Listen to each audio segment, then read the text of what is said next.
Hey everybody, welcome to the premiere of the POVincent podcast here on the River's Edge Network, where we're going to be talking movies.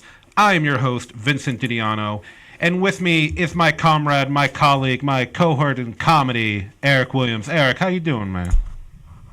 With that much alliteration, how could I not be doing fantastically? My good friend, my foursome Friday night fun guy. I don't know the last time we hung out on a Friday. Vincent Didiano. We've got some friends here with us, don't we, Vincent? We do, guys. We're not anticipating this, but things happen, and very excitable things. We got some guests here for our premiere episode. So let's give the audience a lowdown on what's going to be going on today. First of all, we're going to be going over movie news with a big emphasis on some big casting announcements that happened recently in Hollywood. One we're going to be doing a lot of focus on because it's pretty controversial, and we'll be doing that with our first guests, Sarah and Leah.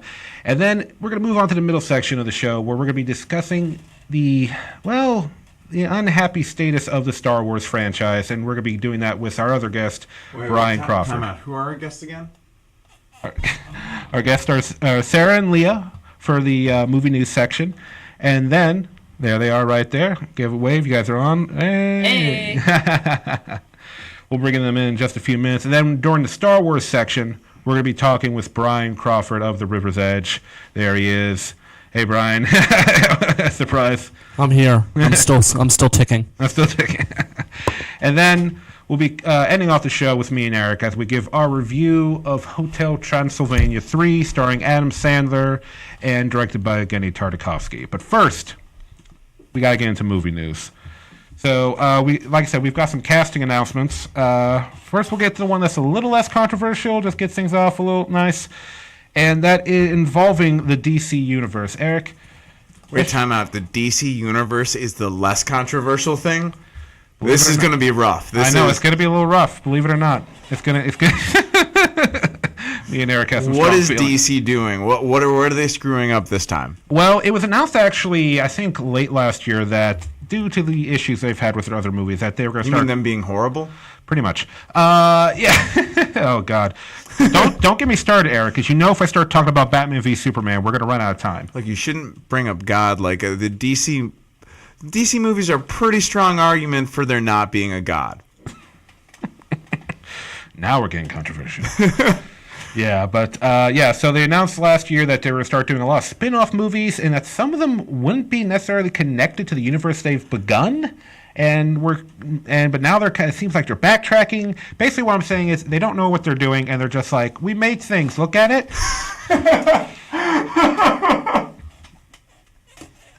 But with our first we made thing, look at it, we're going to talk about the casting for the Joker origin movie. Ladies and gentlemen, actor Joaquin Phoenix, who probably most people remember for him as the crazy emperor in Gladiator, has been cast as the Joker in the Joker origin movie. At first, when this movie was announced last year, it was announced that maybe Leonardo DiCaprio was going to be cast as it. And, hey, Leonardo DiCaprio, great actor, would make a good fit for it. But no, it seems like Joaquin Phoenix is, and we got our picture ready to go, Eric? Let's show the people, because there's like a little Photoshop copy somebody did to give people an idea what's going on here. So according to a article on ScreenRant.com, Joaquin Phoenix is officially set to play DC's biggest villain in the Joker origin movie. Warner Bros. Is moving forward with plans that will help separate their comic book movies from the competition, which is what they've been saying the whole time, but whatever. They're still building a connected universe. Just like every studio in Hollywood. I love this article here. But they're double dipping, and I'm just going to stop really reading the article at that point. But yeah, so once again, they're trying to make up for lost time and all that stuff. Because as you remember, the new Joker was played by Jared Leto in the Suicide Squad movie. Unfortunately, that movie was pretty lackluster and did not pan out as people were hoping. Eric, did you see the Suicide Squad film?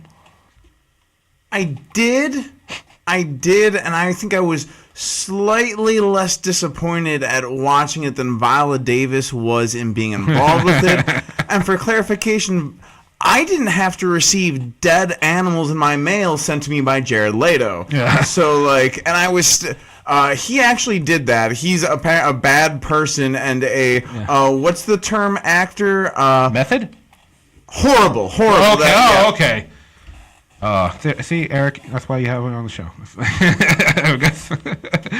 Hold on, can we see that signal again? Sorry, from Sarah. Oh, hey. Oh, yeah. I was like, Which is perfect It's the thumbs down for the audio listeners. Yeah. Which was beautiful to me because I was like, you just walking Phoenix, Tim. Oh, yeah, Gladiator. hey. Nice call, man. Nice call. Oh, it's like this. Yeah, it's like. Yeah. Oh, the mob runs Rome. Oh. But yeah, so, and another thing about, speaking of Jared Leto, he got cast in another superhero film already. This was actually, I wasn't going to go over this at first, but yeah, Jared Leto is now going to play the vampire Morbius from the Marvel franchise. And, I heard about that. yeah. I don't know. Because here's the thing. It's not one of the MCU controlled films. It's one of the Sony films. Because you remember, like, a couple years ago, Sony, after they basically killed the Spider-Man franchise for a second time, Marvel called them up and be like, hey, we actually know what we're doing with Spider-Man. You want us to let him use him? And Sony was like, sure, but we still want to make all these movies that we were planning to make when we thought we were winning. And I guess they're going to go through with all that crap.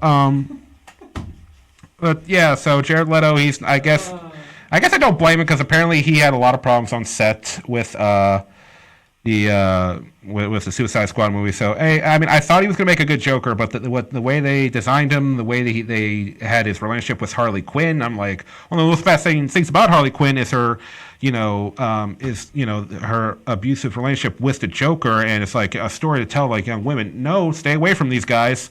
They're all faking. They don't love you. They're using you to their own ends. Send her home with Poison Ivy already.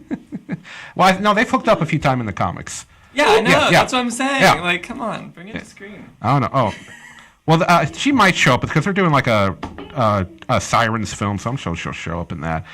But anyway, I think it's time to get on to our next topic. Eric, you got something you want to talk about regarding all that? I mean, I'm personally, I'm excited. Like, I just kind of want to see the Joker play the Ring of Fire. That's what I'm saying. I'm like, that's why you said Joaquin Phoenix. I'm like, wait, what? Is the Joker? Like, what is he gonna do? Just stare people down? Love is a burning ring. Yeah, I mean, like, come on. Yeah, that's what I mean. Like, All right. This is the Joker that broods. Broods more. That would fit with the DC universe they've built. Yeah. Oh, God. Hi, Anakin. Yeah. But anyway. Star Wars prequels. Anyway, we're going to get on to our next subject with another big casting news in Hollywood going on right now, which is why we brought on our two guests, Sarah and Leah. And just so the audience knows what's going on, Scarlett Johansson, which a lot of people probably know now as Black Widow from the Marvel franchise, has, for the second time in, like, I want to say a year and a half, has come under controversy for being cast as a character she should not be. Last year, she was in the movie Ghost in the Shell, which was adapted from the iconic anime Ghost in the Shell, the same name. And, those are Japanese characters. And when you're expecting a Ghost in the Shell live-action movie, you expect Japanese actors. Unfortunately, that didn't happen. She got a lot of heat for that. And, of course, it didn't help that the movie was pretty fucking boring. And basically, they took out really a third of the plot of Ghost in the Shell and replaced it with the RoboCop plotline. And I'm not kidding. They really just stole the whole wiped memory, just have her fight crime shit. But anyway, let's switch over to Sarah and Leah. Let's switch over to them right now. So first off, guys, thank you for coming on the show. I know I only hit you up like a little less than a week ago. Yeah, so a little short thank you for inviting me at first, and I thought, hey, wait a minute. Like, it's better. Yeah, thank you for inviting me at first, Vincent. And I thought, okay, well, we're both members of the trans and queer communities, so like we thought, like, two's always better than one. Oh yeah. If Leah could make it. Yeah. Yeah, I'm here too. We just came from band practice. We're also We're kind of deaf. we're in Blue Clutch. They're a local band. We're a prog metal band. And Yeah, we're playing. Yeah. Shameless plug. We're Yeah, playing. No, plug away. Playing We got time for shame on this show. Yeah. Oh, we're all shot shame. So this Saturday at 10 o'clock at the Old James Street Ballroom, which is upstairs. Okay. We'll be playing as part of a wonderful lineup with a whole bunch of people, including Sykes and the New Violence, Old Game, I believe. Yeah, Old Game. So, yeah, come on down. Sykes and New Violence. I mean, What time and what day again? this would be Saturday, the 14th. Saturday the 14th, 10 p.m. 10 p.m. 10 p.m. They're- on the north side in good old Deutschtown. And at the Old James Street, though, it's now the Pittsburgh Winery Satellite Ballroom. Oh. Yeah. Pittsburgh Winery Satellite upstairs stage. Yeah, upstairs, that's it. Also, check out facebook.com Blue Clutch for more, info and updates on our page. We have all of the events there. Okay. Station. Actually, the show should be streaming from that as well.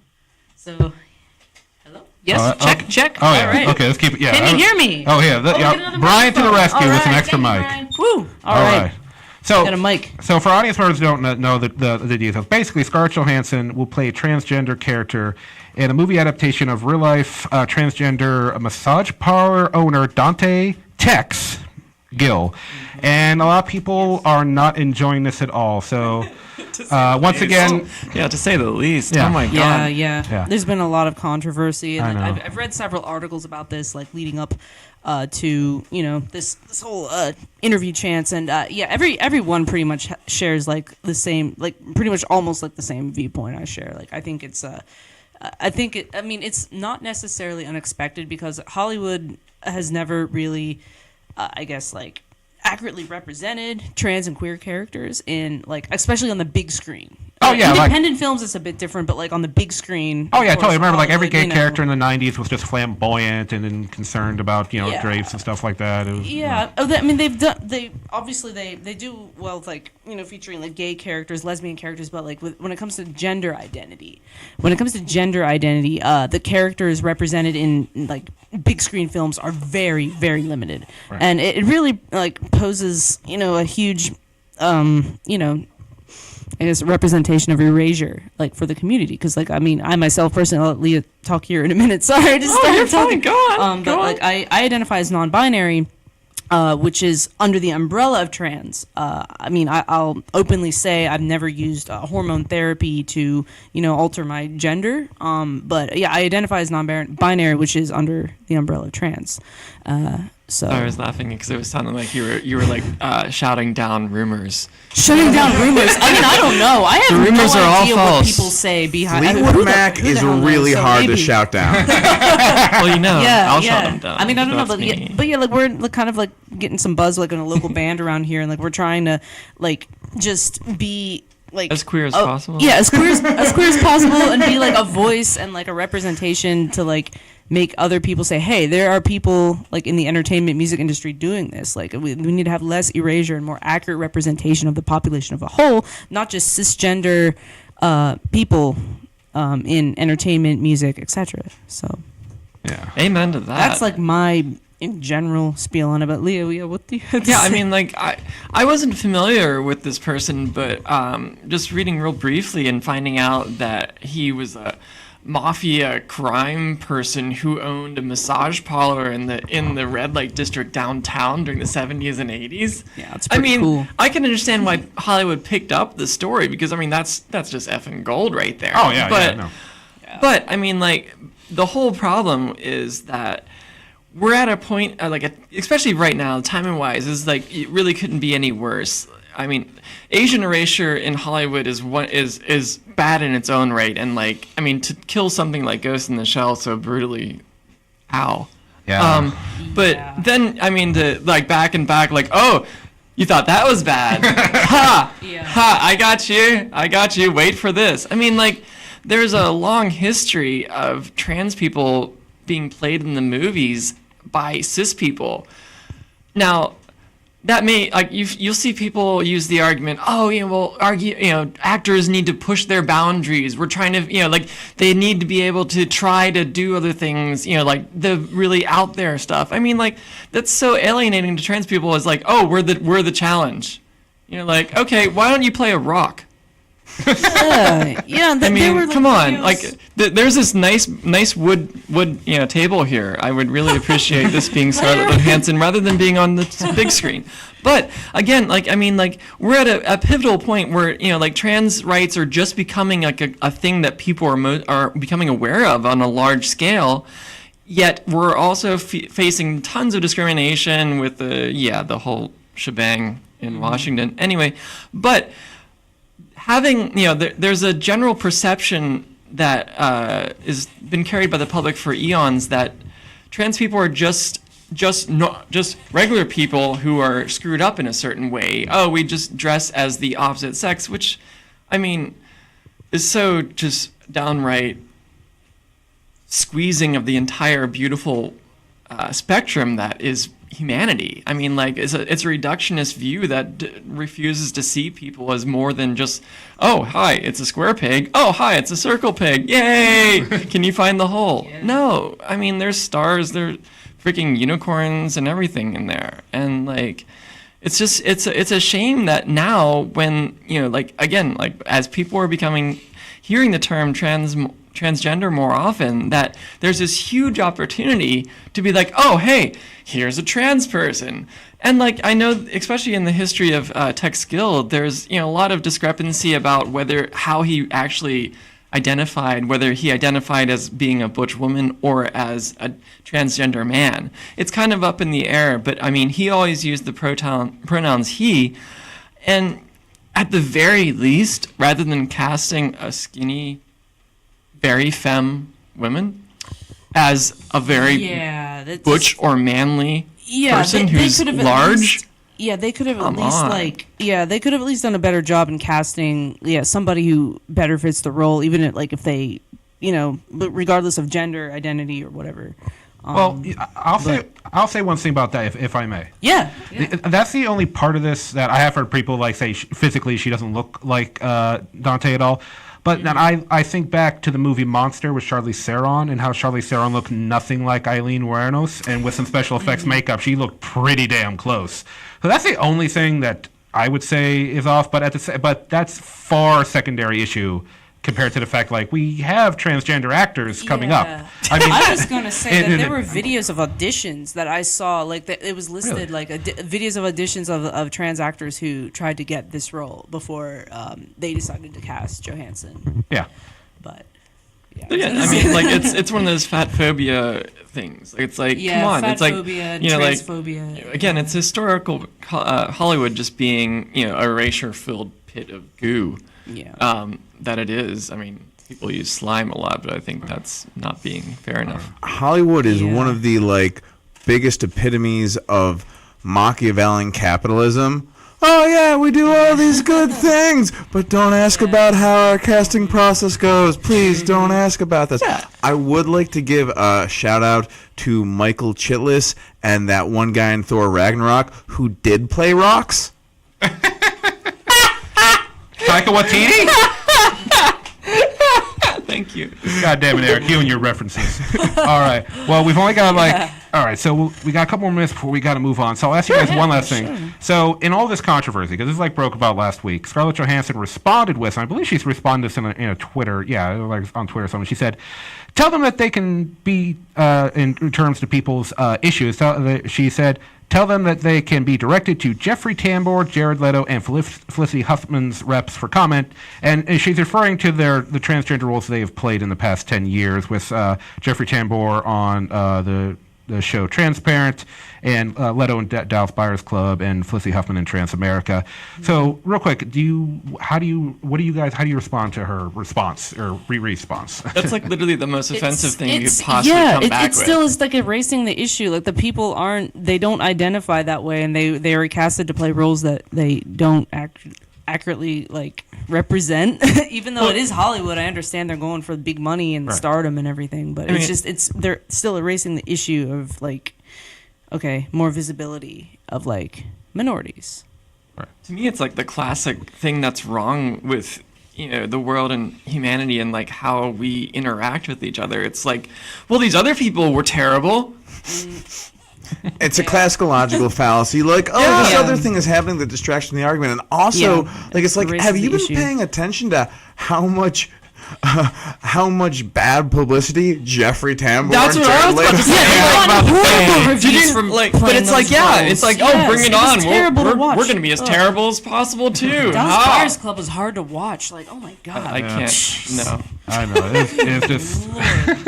Just no. I mean, it's Yeah. like, yeah, they were terrible. Why don't we? I can be terrible, Yeah. and watch me try to be as terrible as they are. Ha! Yeah. I can be the worst person ever. thing that obsessed me, let me show my nerdness here. She's going out, she's grabbing these roles, I guess, with Ghost in the Shell. She was like, well, I just, really thought that I wanted a woman to have an action role. Why are you not pushing for a solo Black Widow movie? You literally have one of the most badass female characters. And you're just like, no, it's cool. I just like, I'm going to be the only one except for Valken who doesn't have their own standalone movie. Yeah. Yeah, I mean, it's like, like- especially with Ghost in the Shell too. I mean, that was such an iconically Japanese movie. I mean, Oh like, yeah, and like the and then- animation in the original is gorgeous. It's like, how old is that movie now? 25 years old. It still looks least. beautiful. Yeah, at least. But I mean, yeah, in the end, like, I mean, they were such a huge opportunity that they just said, no, screw all y'all. We're going to just be classically horrible. In fact, we'll fall over ourselves trying to be as terrible as possible. And I mean, I guess that's just par for the course in modern media. So, hey, here's to the small ones. Yeah, I would call it like with those two examples. I mean, yeah, for lack of better words, it's the whitewashing and the washing of media, movies, media, mainstream. Yeah, you know what the funniest thing Cis is? isn't cisgender. Yeah. Cis isn't cisgender for people And you know what who you can do? might not be aware of If that you shit. are disturbed by this, you can come see us Exactly. be queer as hell Yeah. at Deutschtown on Saturday at 10 at the old James Street Ballroom upstairs, Pittsburgh Winery Satellite upstairs. Thank you so much Yes, for thank coming Yeah, in. guys, thank thanks you. you for Again, thank you Appreciate for it. having Giving us, your Sarah input. from Blue Clutch and Leah. Yeah, thank you so Yes. much. Yeah, check Thank us you. out on the web. Come to our shows. Be gay. Guys, please check out Blue Clutch on their Facebook page. You guys have a Twitter, correct? Right? Twitter. So go check out on all the social All media. social media. All The social media fronts, we're on them. right. Well, thank you. Facebook, Twitter, Instagram. Sorry, I turned the mic up too early. Oh, okay. Thank you, Brian. Wow. It's been a long day. All right. Well, anyway, guys, once again, thank you so much for being giving your opinion and being part of the first premiere episode. here Yeah, on thanks for POVincent. having Yeah, us thank like you for on your having first segment for your first show. That's awesome. Yeah, congrats on the show. Thank you very Yes, much. Thank you. May you lead the torch for nerdiness everywhere. Yeah. I like that. We got to use that again in the future. We I prefer coined- the term human flame of nerdiness. Human flame of nerdiness. All Thank right. you Well, very much. yes, Thank no you problem. for having us. we'll see you guys around. All right, take care. All right, everybody. So that was Sarah and Leah. Remember, please go check them out at Deutschtown Music Festival. And now we're going to switch into our middle segment where we're going to talk about the Star Wars franchise as it has taken quite a bit of a beating in the past couple years, I want to say. And at this point, we're going to bring in our second guest. We're going to bring in Brian Crawford, the man behind The River's Edge. What's up, man? It's been all downhill since episode 6, man. And they have just continually sat in the gutter. They can't get anywhere. I will say the newer movies are a step up from the nightmare that we were all living through All the prequels. in episodes 1, 2, and 3. Yeah. Oh yeah, I mean, a lot of the Force Awakens episode 7 was their goal was to make it feel like Star Wars again. It was, and a lot of people criticized episode 7 because they said that it was too much like episode 4. And I said, yeah, that was the entire point of the movie, was to try to recapture Star Wars for those fans. I know it did that for me. When Force Awakens came out, I was very excited about the new series.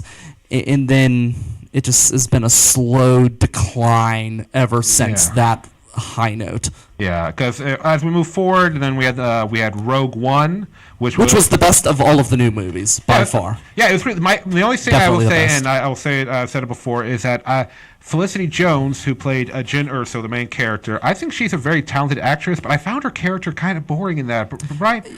that wasn't my favorite character Yeah. in that Yeah. film in particular, but I thought it was the strongest of the new movies. I really do. I would rate Rogue One as number one, and then I would go down to Force Awakens? Force Awakens, Yeah. then Solo, and then at a very distant third, I would rank The Last Jedi. The Last Jedi is definitely coming in dead last Yeah. in the new Star Wars movies. Yeah, so let's get into Last Jedi, because I feel like that's where things really started to turn, because like there were people talking even before it came out, because there was like stories about what Luke's character arc, why, you know, explaining why he left, and he's been basically a hermit on this island this whole time. And there was, and of course, when Mark Hamill, the actor who's played Luke Skywalker since the very beginning, said in an interview that he was having a discussion with Rian Johnson, the director of The Last Jedi, and he said, I told Rian Johnson, like, I completely, I'm getting a word as well as I can remember, I completely disagree with everything you've done with my character. And that really got the fan base going, oh crap, like, you can't, no, not Luke. Don't screw up Luke. You already screwed up his dad in the prequels. Don't screw him up now. And basically they did to Luke what they did to Vader in Episode 3. They really destroyed, well, I wouldn't say they destroyed him as a character, but it was a different character. It wasn't Luke Skywalker. It was a decent character if it wasn't Luke Skywalker. It just didn't match his character traits. It didn't match his personality. That's the biggest thing. The personality in the dialogue of the character that is Luke Skywalker in Episode 8 just did not match the Luke Skywalker of Episodes 4, 5, and 6. Yeah, like, I understand what they were going with his character, because he's fled into exile because he's ashamed that basically he turned his nephew, Ben Solo, the son of Han and Leia, into basically the new Vader, except more of a whiny bitch, kind of like the Hayden Christensen Vader, I was gonna not say, so much the Vader of Episodes 4, 5, and 6. That's definitely accurate. And I kind of get what Rian Johnson's going there, where like people are saying, but Luke had faith in his dad. Why doesn't he have faith in Kylo? Like, I kind of get it, because Luke made Kylo. He didn't make Vader. I kind of know what I don't Rian have a Johnson's... problem with that. I don't like the dialogue that they gave Luke Skywalker. I thought the dialogue was horrible. It just did not match his character at all. And Luke had he was this weird old grumpy guy. Like, yeah, it's like they tried to make him some sort just completely out of character. I didn't really like the dialogue. It just didn't match him. He never, even when Luke went through troubles, he didn't become this like gruff like gangsta guy or whatever. Like he was still Luke. Luke's character faults throughout the original trilogy is he rushed into things too quickly. He wasn't somebody who ran and hid. And He's the argument not running and hiding from other people. yeah. He's hiding from himself. Okay, well, because that's- of his own rashness. Mm-hmm. And that was the thing. He, in a moment of rashness, he thinks for a second, turns on his lightsaber to kill Ben, and then he's like, wait, like, this is awful, but it starts a whole chain of instances, and that's why he's not hiding from Snoke and from Kylo, he's hiding from himself. That's why he's cut himself off from the Force. He we're talking about a guy who's seen some shit. He was like, I sacrificed myself to save my dad, like, and then this is one of those where he's aware of this moment, he is ashamed. That's how I interpreted himself, and that's when everyone was like, oh, he's not a coward. I was like, he's not being a coward, he's afraid of the damage that he could inflict. Yeah, I think that's a pretty good story arc, and I think that definitely could be the direction that they were going. But then his character in the dialogue just didn't really reflect that in a lot of ways. He's there like calling him like, hey kid, like it just didn't match the character that you knew.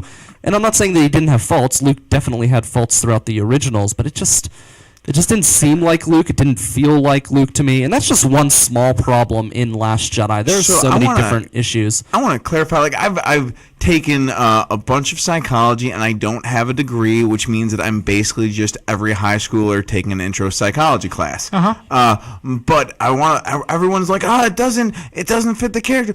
We're talking about a character that literally we haven't seen. There's a gap of their life missing longer than any of us have been alive. But this is a movie as well, and people remember that character, and whenever you come up with a completely different character that has a completely different vernacular, people can't draw that back to the character that they knew from episodes 4, 5, and 6. I'm with Brian on what he's saying here, because you remember, if we go back to the prequels real quick, we were in episode 1, we're introduced to Anakin when he's like 10 years old, and then episode 2, he's like in his late teens, and not only different actor, he's basically pretty different, like little Anakin. Well, you know, he was pretty cool. He was a pretty nice kid. I mean, not the best actor, but you know, then you bring in Hayden Christensen, who does have some experience acting. That wasn't his first gig, but he's totally. Are you sure? Could not tell.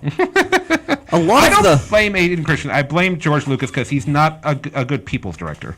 A lot of the gripes that people have out of these movies are ridiculous, I will say. There are some real legitimate criticisms to The Last Jedi. One of them, which I love, this one comes from express.co.uk. They have a list of 17 issues. Most of them are, some of them are stupid, but this one was great. The character Phasma, which is one of the biggest issues what a letdown. in the movie. Yeah, a huge letdown. They're trying to make it the Boba Fett of these new movies. Completely failed at doing so in many ways. In this character, we didn't learn anything about this character before it was killed off, but it wasn't mysterious enough to make us really care. But I love the quote here from express.co.uk where they say, "We love the actress Christy who played Phasma, but Phasma sounds like a phone sex operator but seems unable to ever give or get satisfaction. She was hopeless in The Force Awakens, giving away the codes to destroy her army's biggest weapon without a whimper. This time she swaggers around and then falls off a big ledge." A bit like this movie. Apparently she's not listening to enough Rolling Stones. Yeah. I thought that was great. Go ahead. Yeah. I thought I always thought that it maybe, had they planned shit out, because what we've learned in the past year is that despite the fact all the stuff they set up in Force Awakens, like the Knights of Ren, who Snoke is, all the, none of it's explained, and that's one of the big problems with this movie. Snoke dies before you even know who he is. Yeah. It's ridiculous. It is the dumbest. They didn't have it planned. It was revealed that J.J. Abrams, who did Force Awakens, put all this stuff in here, but he didn't have any plans as to where it was going. Yes. They basically handed it to Rian Johnson. Rian Johnson was like, okay. And to a degree, he basically did the movie how he wanted, regardless of some of the things that happened. So I get from a director's point of view just trying to make it what you want to do. But I wanted, you got to know who the guy is. Yeah. If you're going to do something with Phasma, because basically at the end of both movies, it would appear that she's dead. Because she was on a planet. She was on a planet cannon that blew up, and then in the next one, she just falls into a fire. Because just reveal, like in the next one, she's a clone, and every time she dies, they just. I don't even think they need to do that, to be quite honest. I don't think Phasma's that important of a character. It was just a character to have a flashy armor so the kids would buy toys. Let's be honest. But Snoke was supposed to be this major villain. Yeah. Who's the mastermind behind creating whatever the hell this First Order is, because we don't even know what it is, how it was invented, where it came from. None of this has been explained. The chief villain in your story arc is killed off, and you still don't even know who the fuck he is. It is the dumbest ending to that movie. There's so many issues. Who is it going to be? The same writing and directing team for the 9th movie, or is it just being hot potatoed to someone else? I don't know about the writing team. I know because of Last Jedi's issues. Originally, Rian Johnson was going to do Episode 9, but now they're bringing back J.J. Abrams to do Episode 9. So the guy who didn't have a plan to begin with is now being put back in charge to not have a plan again. And it was announced months ago that Rian Johnson, he's basically going to get his own trilogy of Star Wars movies to direct that's going to take place in a different section of the Star Wars universe, so away from all the usual stuff. That's just Disney's plan. They're just going to keep on putting out the movies. And guys, I want your input on this. Despite the fact how some of the movies have gone, because how devoted the Star Wars fan base is, are these movies still going to keep on making money just because people are going to go out to see them regardless? Yes, these movies could be the Cleveland Browns of franchises. They were good in the 80s, but what now? Yeah. No, I think you're right. I think they are going to be successful because here's the thing. People like eye candy. The story can suck. You can have a ton of plot holes. People still came back after the prequels. If that doesn't say anything, I don't know what else will. Yeah. Valid. It's And, gonna do well financially. It's gonna be pretty to look at. Like, I will say, this movie, for the shit show that was the plot, that scene where the ship, why can't I think of the name? The cruiser that drove through the Star Destroyer. That was one of the coolest things I've seen in sci-fi history. Visually, it was incredible just to watch it. No, it was so well done. Yeah, I just wish it was like. I just wish there was a plot that went along with it that made any kind of sense instead of just a bunch of loose ends. Or a character that I mean, they didn't know this ahead of time that, Carrie Fisher, God rest her soul, that she was going to pass away. But that would have been an awesome way for Leia to go out, So perspective-wise, like I was psyched. I was psyched to see The Last Jedi, and then the weekend it came out, me and my girlfriend did not have expendable income. And then we heard the reviews, and then we were like, you know what? Let's just wait until Deadpool 2 comes out.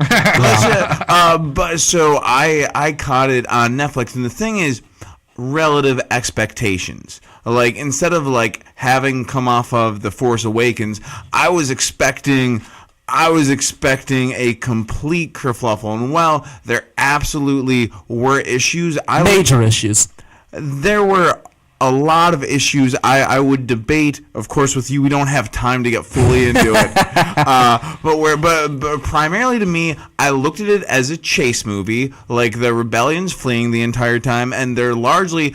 I already went into it kind of knowing this would be the Empire Strikes Back of the series. A very poor man's Empire Strikes Back. Yes, but in that things are going bad and things are being set up. So assuming that they reveal things in Episode 9, and also I know you can discredit the dialogue. For me, if they were to bring Luke back the way that we've seen Luke without him not being there in Episode 7, it really wouldn't work. You couldn't really do it without him being a Gary Stu or giving him any sort of plot arc. And and again, there flaws, but I thought it was really summed up very nicely with Rey, tell me what you know about the Force. Literally everything you said is wrong. Kylo Ren, this is what's going to happen. Literally everything you said is wrong. I was just like, closure, circle. Okay, you can die now. I didn't have a problem okay with him this. dying. Fans were upset that he died and he's not going to be in Episode 9. You know what? It's time to move off of the old guard and move into the new group. I thought that was perfectly fine. I'm cool with it too, especially since even problems with whatever, he's accepted the Force back into who he is, and he fades out. Now, some people made the argument, well, why didn't he just kind of go there? I get that maybe he should have gone to the planet in person, but at the same time, it displays just how much, even after years of cutting himself off, he hooks back into the Force, and then he projects himself as a Force hologram onto another planet a half a galaxy away. I like how they did that, because that really shows how powerful was the Force Luke is and how skilled he is. I thought that was a great decision, actually. I liked that part of the movie. Yeah. That was one of the parts I didn't have an issue with. And again, the arc there well, I guess it's one of those where I get what people that there definitely was sloppy writing and not enough explanation for Luke. I guess with all the turmoil in the world, I've been reading too much about like world history and people changing. And I'm just like 40 years happened in the middle. He's scarred in some way or another and made a bad decision. Like I feel like I filled in where the writers screwed up, which should not be the job of most viewers. But again, to me, literally everything you said is wrong. Literally everything you said is wrong. I was just like, closure, circle, character arc. Luke, you could have been done better, but I will say, my captain. I'm really sick of the Kathleen Kennedy team pillaging from Expanded Universe. After they trashed all over it. That's what I wanted to get into next. So after Last Jedi, then we had Solo, which only came out a couple months ago. Yeah. Right, and that had problems, controversy going into it, because one, at first, Lord and Miller, the directors of the Lego Movie, were doing it, and they actually filmed a good chunk of the film, like most of it, like I think 2/3 of it they did, and then Disney took a look at it and they're like, we're gonna Back to the Future this. Sorry, you are Eric Stoltz in this situation. No, they pulled them out, and then they brought in Howard. Oh my God, Ron Howard. Ron Howard. Thank you. I was thinking you were going to say Howard the Duck. No, That would have been actually good. Anyway, just kidding. They brought in the star of Happy Days. That's right. They brought in Andy Griffith's son. Yeah, so I mean, who's directed plenty of great films. Yeah. But and people are like, you switched out directors when like people were having like flashbacks to like Fan 4-Stick when they switched out directors on that one. People say that, but remember, Ant-Man, didn't they get like weren't they a decent bit into filming when they switched, or did Edgar Wright pull out before they got too far? No, Edgar Wright pulled out. They pulled him out of that long before they started like anything major. So, and then that happened, and people were like Alden Ehrenreich as young Han Solo. People weren't sure about that, and then the rumor that they brought in an acting coach for him because he wasn't doing Han Solo well enough, and then it's just made Kathleen Kennedy look like she's not running this ship efficiently. And for people who don't know, Kathleen Kennedy was somebody who worked in Lucasfilm, and when Disney bought Lucasfilm, she was brought over to handle this new franchise. And a lot of people are like boycotting her. They want her off this project. They don't She want needs her to go. She's done. She's finished. Kaput. Yeah. Let her be one with the Force as far as movie making goes in this franchise. Yeah. So yeah. Nothing beyond that. Yeah. No. Yeah. I know. I hear you. Now, do we know that she really has all the power we think she does, or is she just the scapegoat? Is she just someone's Vader? Well, they're just like, excellent. They're going to blame her. We can keep producing crap movies. They'll blame her. Then we'll get rid of her, and they'll keep showing up for the bad movies. That is possible. The mouse is standing behind her, and he rules with an iron fist. Brian, God bless you for that line. Oh man, that was some good shit. We should just call the show now. We're not getting better than that, but we still have a movie review to do. Yeah. All right, so we'll finish things up here with the Star Wars. Brian, do you have any hopes for Episode 9, or do you just have a bunch of fears? Well, Episode 4 was called A New Hope. I have no hope for Episode 9, but I will say I'm very hopeful for some of the things that they have planned for animation. I think they're doing a great job with Rebels, and they also are planning on coming out with a new animated series. I heard about that, yeah. I don't know much about it, but I do know that they brought in the people who created Avatar: The Last Airbender, and they're teaming them up with one of the guys involved in the new Teenage Mutant Ninja Turtles cartoon. Yeah, that's right. And Avatar: The Last Airbender, in my opinion, is the best modern cartoon that's come out for this newer young generation. I think it is just a piece of art, and even the episodes that are just filler episodes, they're magical. They have magical filler episodes in Avatar: The Last Airbender. So if they got those guys on board, I don't think that they could mess it up. I haven't watched Avatar: The Last Airbender. I've heard amazing things. Same here. I would say as far as modern things aimed towards kids, it's going to have to be really good to be better than Adventure Time. Talking dog and existentialism for a kid's show? Come on. Well, it's a completely different show. Avatar: The Last Airbender is a story arc, so there's a beginning and an end to it, which I love, and they ended it after the third season, which actually they ended it a little bit too early. That's my one criticism. They did Korra, right? Well, it's a completely different storyline with Korra, so it's in the same universe, but it takes place way after, but it doesn't really flesh out what I felt was lacking in the last season of Avatar: The Last Airbender, but I almost wonder if that had something to do with network pressure, because everything else up to that point was just so well done and so well timed that it just doesn't, it seems out of character for them to have ended it as early as they did. But outside of the ending in Avatar: The Last Airbender, which I thought was just rushed, it wasn't like it was bad, it was just rushed.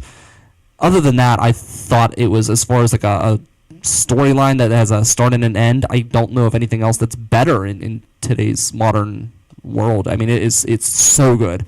I'm a huge fan. Yeah. If you like that, you might like the Netflix series Voltron: Legendary Defender. It's great. Yeah. It's very good, but I would honestly say it can't compare with Avatar. I'm just saying, if you didn't already watch great. that, yeah. the same people who are involved with Airbender are involved in that. Are they? That makes sense. I didn't know that. And that makes a lot of sense, because I love what they're doing with the new Voltron.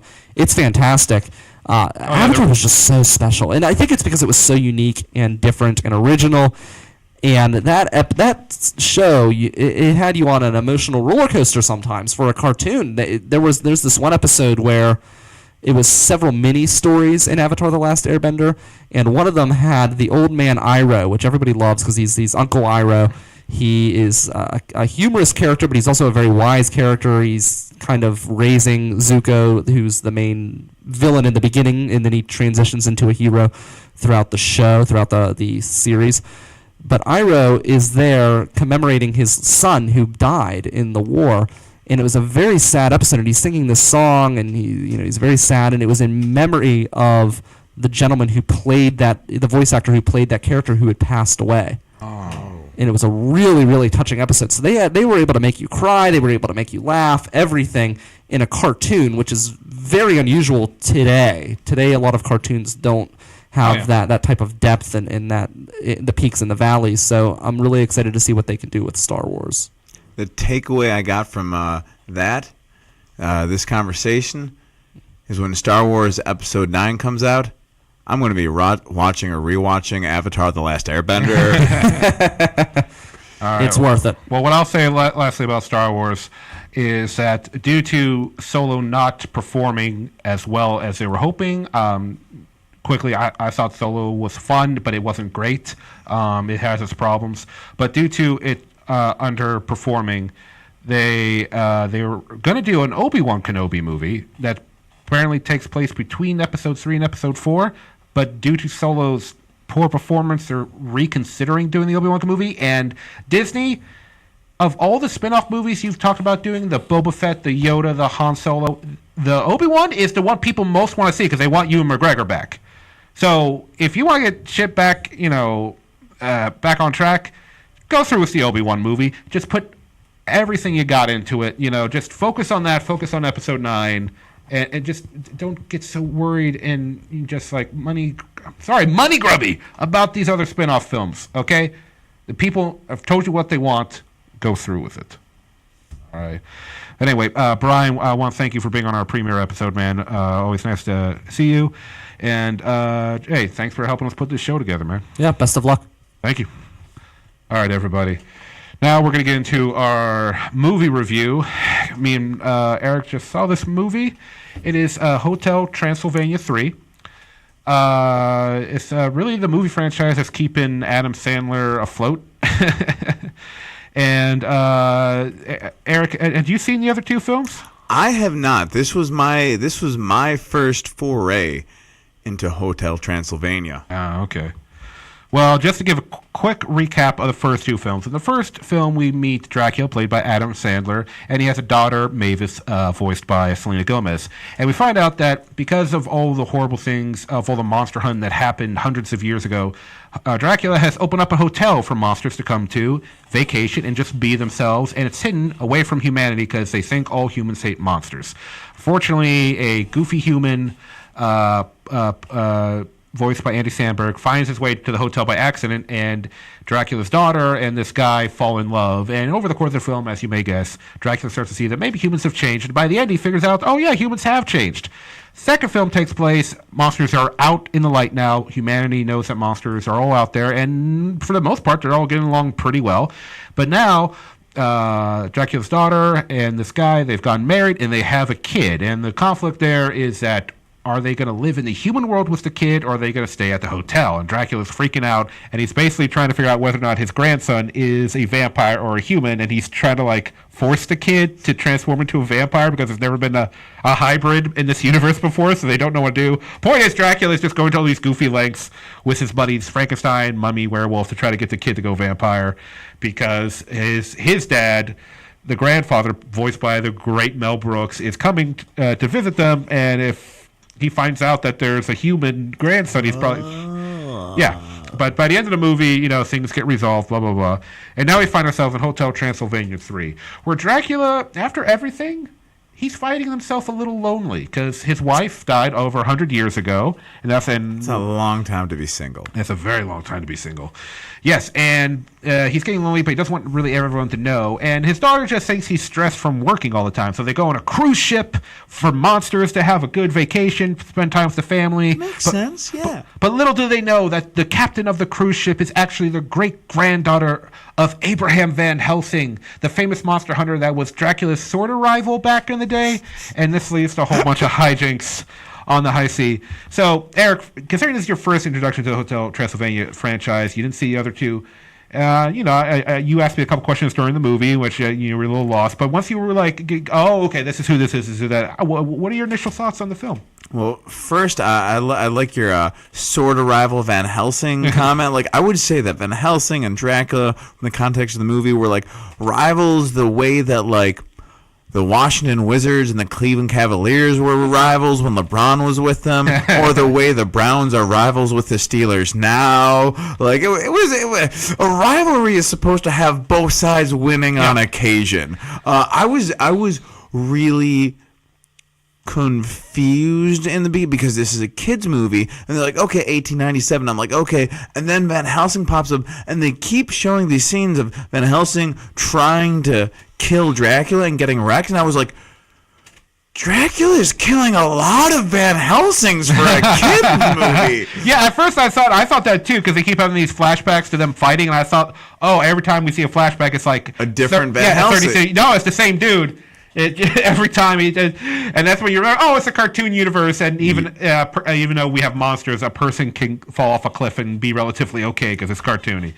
So that was that stuff going on. I want to talk about the animation for a minute. I really, I don't know about you, but I enjoyed the animation. The director of this film is Gendy Tartakovsky, the man behind Samurai Jack and Dexter's Laboratory. And I really like the animation. It's extremely energetic. The animation was fantastic. It was I would call it visually stunning. I would say that I think I viewed this movie very similarly to the way that Brian viewed The Last Jedi. I was like, there were great visuals, but at points with the plot or other stuff going on, I was just like, I'm bored. I don't care. Like, oh, they clearly just made this to sell toys to kids. Yeah.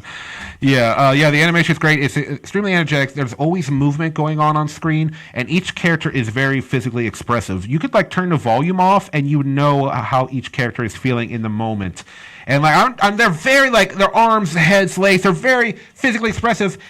And that's saying a lot coming from an Italian. We're very physically expressive people. Okay. An Italian who has me as your co-host. Yes. Yeah.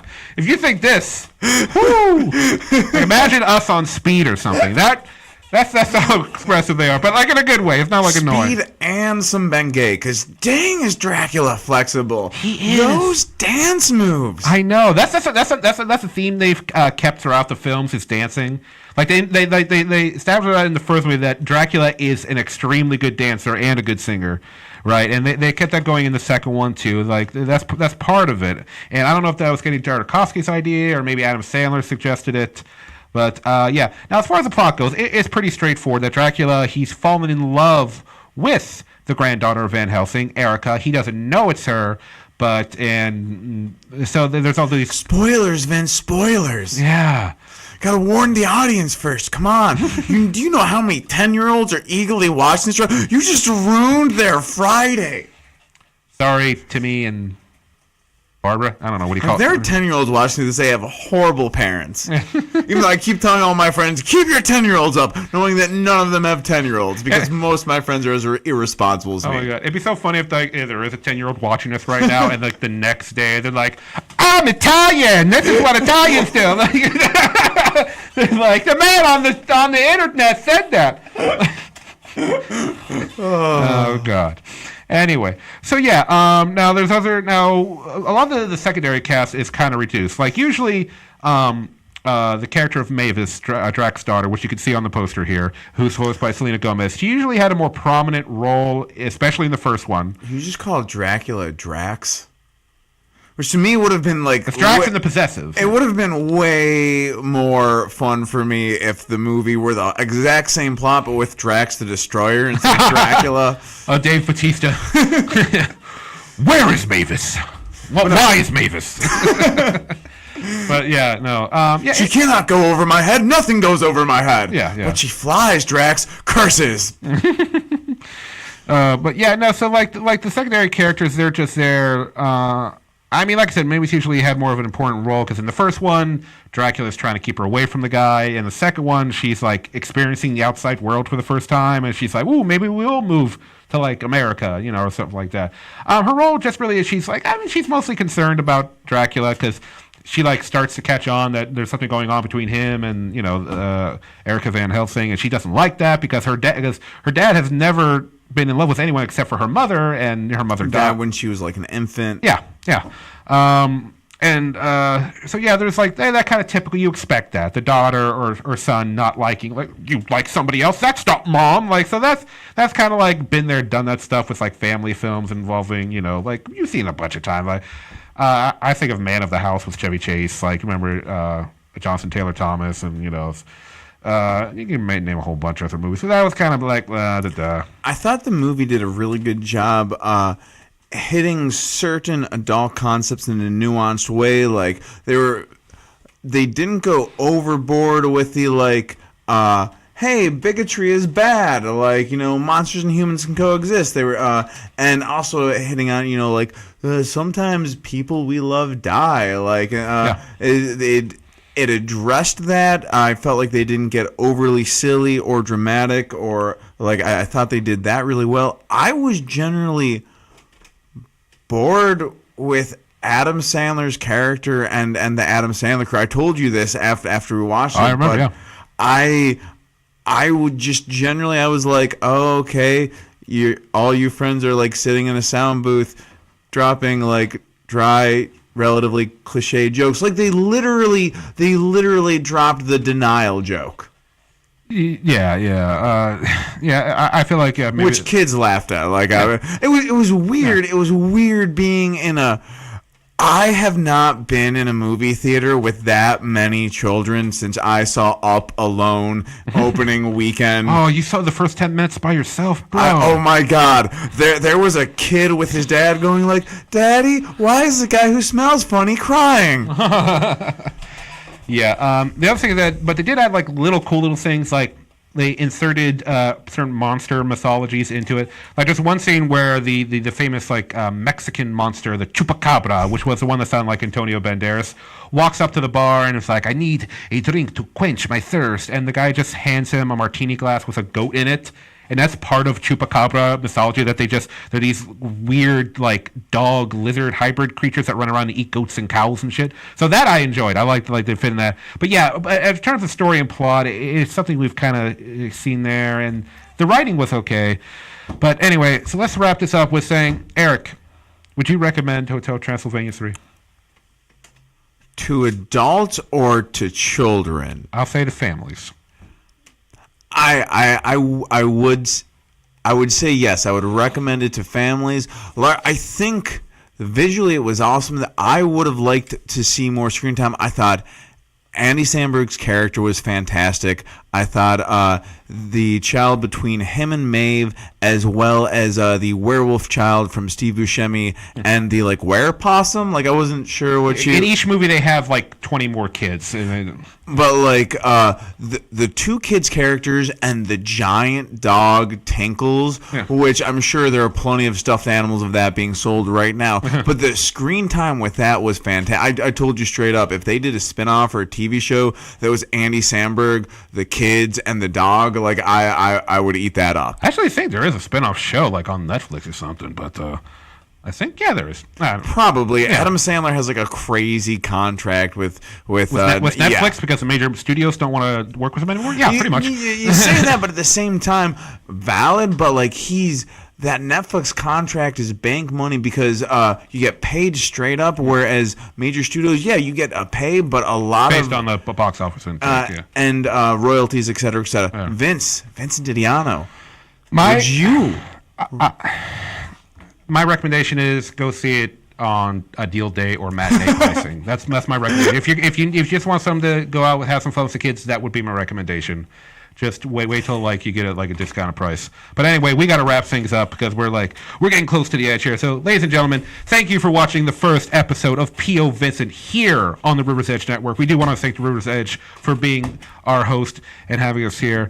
And we'll be here every Friday morning at 9 a.m. with movie news, discussion about, well, basically whatever we want to talk about, and whatever the major movie of the week there is. Thank you again to our guests, Sarah, Leah, Brian, to my co-host, Eric over here, doing a great job. Ladies and gentlemen, I'm Vincent Didiano. Thank you for viewing things through our perspective. Take it easy.